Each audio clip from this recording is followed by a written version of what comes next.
Le Centre national de référence de la drépanocytose, visité par l'Association internationale d'aide au développement. Cette organisation non gouvernementale est venue poser un acte de solidarité au sein de cette structure du centre hospitalier universitaire de Brazzaville. Il s'agit d'un don de denrées de première nécessité aux malades admis dans ce centre, mais aussi des produits concernant directement le personnel.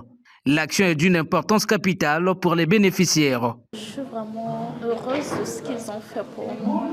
C'est vraiment merveilleux. Ce n'est pas tous les jours qu'on rencontre ce genre de choses, mais ça nous fait vraiment plaisir. Je suis vraiment heureuse, je suis vraiment contente. Vraiment, je bénis la personne qui fait ça. Et je dis merci de la part de toutes les personnes présentes. Des packs d'eau minérale, des boîtes de lait, du riz, du sucre, du papier hygiénique et des kits de fête pour les enfants, sans oublier une enveloppe dont le montant n'a pas été révélé. L'acte posé par l'AIAD touche particulièrement le directeur général de ce centre, qui exprime d'ailleurs un besoin pressant en beaucoup de choses. Je suis comblé pour les malades. Ça leur permet aujourd'hui d'avoir un peu de lait. Ça leur permet d'avoir un peu d'eau. Pour certains, se couvrir. Et c'est déjà un geste important. Et nous en avons parlé à Madame la Présidente, qui a pris note de nos besoins et qu'elle fera ce qu'elle peut, le plaidoyer qu'elle peut faire pour pouvoir faire que ces patients puissent bénéficier des bons soins. Après le Centre national de référence de la drépanocytose, l'Association internationale d'aide au développement s'est dirigée vers l'orphelinat Saint-François situé à Mfulou, dans le 7e arrondissement de Brazzaville. Ici aussi, les enfants hébergés sur place ont eu leur quote-part dans sa JBCR, des ballons, des détergents, des vivres, du jus, des jouets de diverses natures. La liste est loin d'être exhaustive. J'étais tellement émue de voir ce que l'association nous a apporté. C'est dire grand merci parce qu'on ne peut pas être ingrat.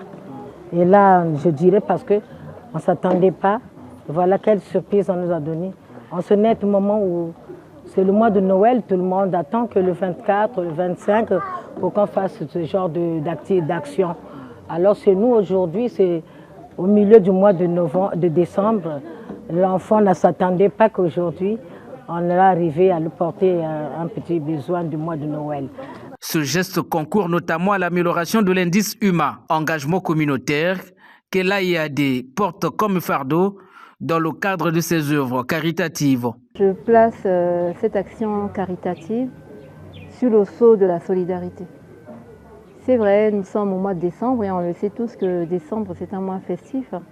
Et donc il a plu à notre association de se rendre au chevet, déjà des enfants atteints de drépanocytose qui ont besoin d'un grand soutien. Et quand on sait qu'aujourd'hui le centre hospitalier de Brazzaville est en grève, il a fallu que nous nous rendions sur place pour nous assurer sur l'assistance, parce que nous avons entendu parler de la présence justement des médecins au niveau de ce centre pour respecter leur engagement et également le serment d'Hippocrate. Et nous avons vu sur place la présence des médecins au chevet des enfants et cela nous a fait chaud au cœur. Et cela nous a réjoui à plus d'un titre de constater qu'aujourd'hui nous avons encore un professionnel de santé digne de ce nom. L'AIAD projette en perspective une série d'activités ayant trait à l'entrepreneuriat, des actions à saluer et à imiter en vue de contribuer à l'amélioration des conditions de vie des Congolais de tous bords.